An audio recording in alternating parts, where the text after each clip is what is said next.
Happiness through curiosity on TRS Clips. I do this very hesitantly, but it's for the better understanding of the viewers. There's a Tarama Murti in front of me, which has been there for all our episodes pretty much now. This is a Tibetan statue of Tarama. Right. I showed it to Palgar Rinpoche. Who is a Buddhist monk who's been guiding me and teaching me about that school of thinking. And they have their own version of Tantra. It's called Buddhist Tantra, Tibetan Buddhist Tantra. Vajrayana. Yeah. When I showed him this statue and I pick it up with respect, he explained the meaning of the statue. But more interestingly for the viewer, he lifted it upside down and here we have a symbol. I don't know, is the camera catching it? It's catching it. There is a symbol right here. And then he did this. He kind of shook it. And he said that in Tibetan Vajrayana Buddhism, they actually put scrolls inside where they write mantras on those scrolls. Okay. And when he saw this, he lifted it up. He said, okay, this one is definitely fully charged. And my only reason for bringing this up is to explain yantras better and to explain that Tantra is not just limited to India or Hindu thought. Tantra, of a version of it, has developed in the Gulf, in Africa, in Tibet, in South America, in North America. Well, there is a version, there are certain practices, let's put it this way, there are certain practices developed in different places which have similarities to our Tantra sadhana. That we can say. And the Tibetan Vajrayana practice, to my knowledge, I have limited knowledge, I don't practice Vajrayana. So they had sort of the same geographical area where it kind of started off. Okay. Which is North India. North India, more Eastern India. Okay, towards the Bengal side, the Pala Empire, we had kings who were both Buddhists and Hindu at the same time. They used to encourage both practices. Okay, there was the Nalanda and other places, and then eventually historical things happened and all that, and they had to the monasteries were broken and they had to shift to Tibet, and then they perfected their practices, and of course it diverged at the philosophical level. There is a divergence because Buddhism has its own philosophical path, whereas Hinduism, Dharma has its own slightly different philosophical understanding of these things. But yeah, that is also Tantra sadhana. That is Buddhist Tantra. Okay. You know how we said Tantra means technique. So I'm sure like the way it's developed in the Gulf or Africa, they have their own set of techniques that they probably call a different name or anywhere all over the world. Yeah. Because the human story is extremely old. If you look at it from a very macro point of view, I think it's confirmed that the first human being there's evidence related to this. The first human being walked the earth 2 lakh to 3 lakh years ago. Okay. Somewhere in that timeline. That's a very long time for occult techniques to develop. Right. Things that take you beyond this realm. Because even a hunter-gatherer who didn't have a place to stay, who went from one place to another, at some point would have thought, why am I here? Why am I born into this realm with these blue skies and these green trees? And then had questions about himself or herself. That's where religion, spirituality, and therefore the occult techniques began. Am I right to say all this? In a way. Okay. If I phrase the same thing, so there is a certain organic development of Tantra like practices in different places. So I would not always use the word Tantra for the simple reason is more of a sense of respect for that culture because they may have their own word for it. And remember this, that whenever there's a technique that comes, a technique also is accompanied by certain philosophy that's embedded in the technique.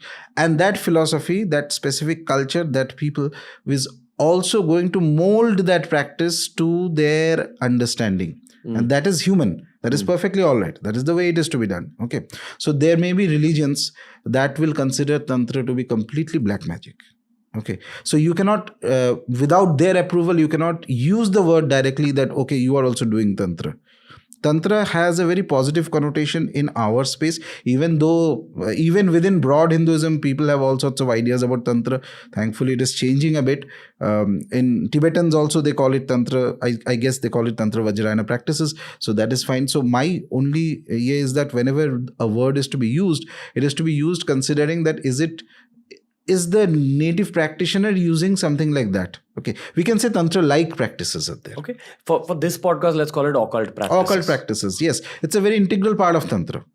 And there is one very important practical distinction that comes in over time between sort of the standard religion, what we understand, and Tantra, and that goes for all places where this has happened, which is so...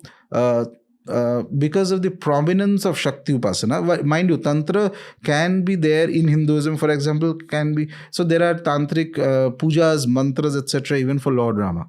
He was a completely Vaishnava deity. And there are mantras for his, for the weapons he holds. For Krishna, there are specific mantras, etc. One of the most popular mantras of Krishna comes from the Tantra, by the way. Okay.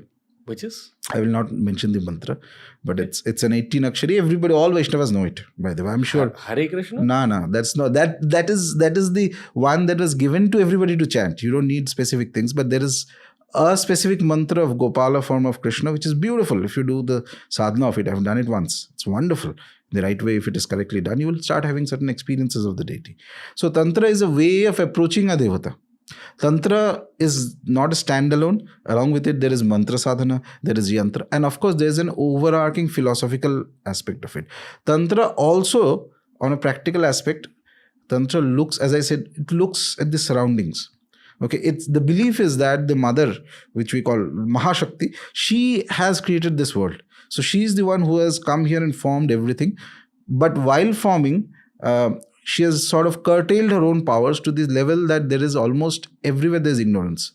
So you don't know who is God, you don't know who you are, you don't know nothing. But this you is also her, but in a constricted manner. You, as an individual, you have the, not going very deep into the philosophy, but as an individual, as a sadhak, your job is how do I unfold this? And this will happen through two ways. One, your effort and blessings from the Devata. It's a way of saying your body, mind and soul are capable of evolution. Yes. It's already inside you. The potential, that software is already inside you. Correct.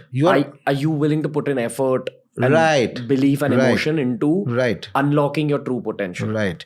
Okay. And that is why, for example, as we were discussing, the great masters from Kashmir, one of their philosophical terms they used was that the final stage is recognition of Shiva, recognizing that you are Shiva.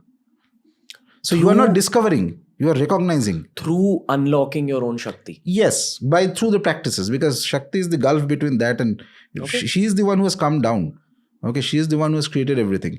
Now, it is important to understand this because there is a difference from another religious view where there is a divine or a god or whatever, creator, whatever you believe, who is outside of the system.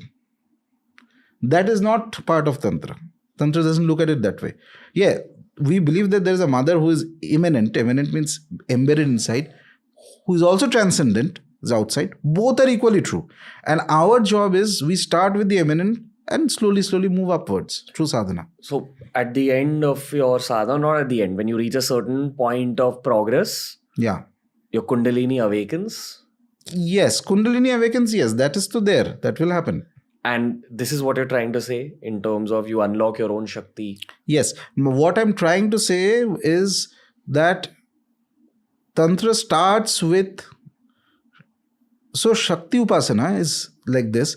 This is something I read in a very nice commentary on a book on Tantra in Bengal. Bengal has some of the finest books on Tantra, perhaps, because the practice has been going on for a long time. Okay, commentary I was reading. So the gentleman writes a fantastic, beautiful paragraph, the commentator. So he says that Shakti Upasana's beauty is that once you start Shakti Upasana, your experiences will start very fast because Shakti is here. Without Shakti, you can't even sit in the chair. Shakti is everything, is energy. It's movement. Okay? Force that is causing you to move. Everything, your thoughts are moving. The earth is moving. Everything is moving because of something, the force that is creating this movement. That is Shakti. Okay? Ishvara, on the other hand, is more transcendental. He is at a very high stage. He is not going to come down so easily. A general perception. There may be some philosophies which believe slightly differently, but not going to so much nuance at the moment. But so Ishvara is more transcendental aspect. Okay? The supreme. So this is also supreme. It's your understanding that is not seeing it as supreme. Okay. This is supreme, that is supreme. It is not that is only supreme. that it's just two flavors of a reality. Divinity. Okay. One is transcendental flavor and one is imminent. Imminent means it has embedded itself into the universe. Okay. It is there in everything, but you can't see it. But then you can't see the transcendental also. Okay. So transcendental, you have to lift yourself up to that realm and may get an experience. And there is anugraha that comes, grace that comes from the transcendental divine. Okay. Because of this, there are not just parts of Hindu philosophy, there are other religions which function in the same model. There is a creator outsider who's doing something and is sending guiding a religion or guiding humanity. Okay. Tantra doesn't start from there. It starts from here. Finding the divinity that is inherent inside the earth, inside creation. So Tantra does not believe in Maya. Tantra says Maya is a play of Shiva, a play of Shakti. This world is real. It is not a figment of your imagination. It is not a dream. It is not a delusion. No, it is absolutely real. It causes a certain amount of attachment to you. You have certain attachments and that gives you a lack of clarity, lack of objectivity. Slowly through sadhana, you peel off all the things that are obstructing your consciousness, chains that bind your consciousness. You slowly start becoming free.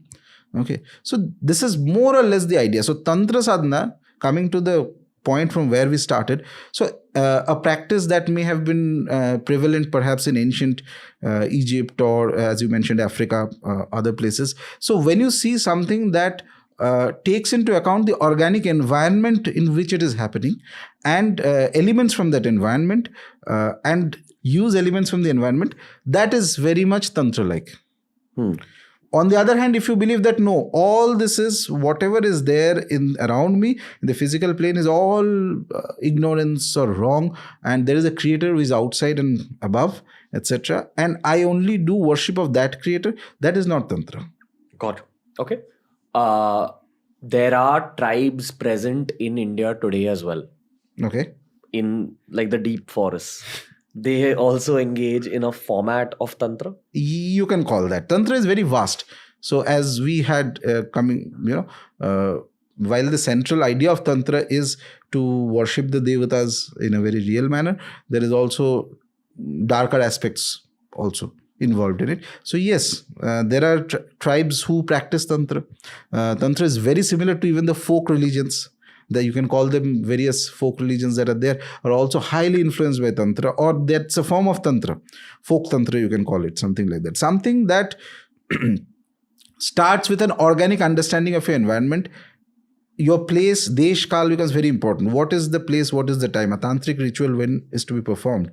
One of the things, most key ingredients is that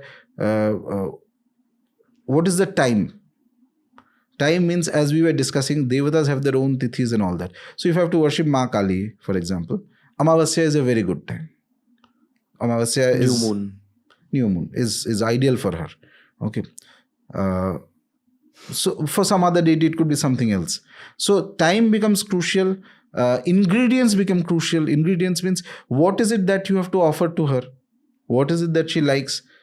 Okay. What are the things that a specific deity needs? What are the mudras that they need? Okay, what is the mudra that she likes? What is the mudra that somebody else likes, etc.? So various things. Mudra is a formation of your fingers and hands? Gesture, a kind of. Okay, so like that, various mudras are there. So one mudra is to offer something to the deity, one mudra is to invoke the deity. Okay, and as you keep practicing, it will resonate with certain things, changes that will occur inside you. So there is not going to be a difference. The moment you do the mudra, immediately inside you will see a specific type of vibration that is happening, and you know that there is a connection that is being formed. Okay. You know that one of the stereotypes with Bengalis is that there's two stereotypes. The first one is that they're very good looking, and the second stereotype is that there has been a lot of tantric practice in Bengal. Yeah. I feel like there's been tantric practices all over India, but it's just survived in Bengal. You can call it that way, yes. What do Bengalis know that the rest of India doesn't know? Do you guys have this kind of conversation more often? Like, is it more free-flowing? In some, depends. Not all places, but yeah, in some places in Bengal, there is a more organic acceptance of Tantra, which is not there outside of Bengal in many places. So the word Tantra automatically evokes fear or mixture of, that thing. But not necessarily, because one of the other reasons is that Ma Kali is so widely worshipped in Bengal. She is like one of the Adhishtatri Devis. Adhishtatri means one of the goddesses of that geographical location. Okay, let's put it that way. So obviously, if you have devotion to Kali, Ma Kali, eventually somewhere or the other, the concept of Tantras will start appearing in your life. Wow. There's no question. That is her path. It is Shakti who has created this path and who loves this path. So obviously, if you are, especially Kali, Ma Kali, if you worship, if you keep worshipping, eventually on your own there will be certain transformative changes towards, I'm not saying you'll become knowledgeable in Tantra, that depends on a lot of other factors, but your mind will become more open towards acceptance that this is a valid path. So if you enjoyed this video, subscribe to TRS Clips for more.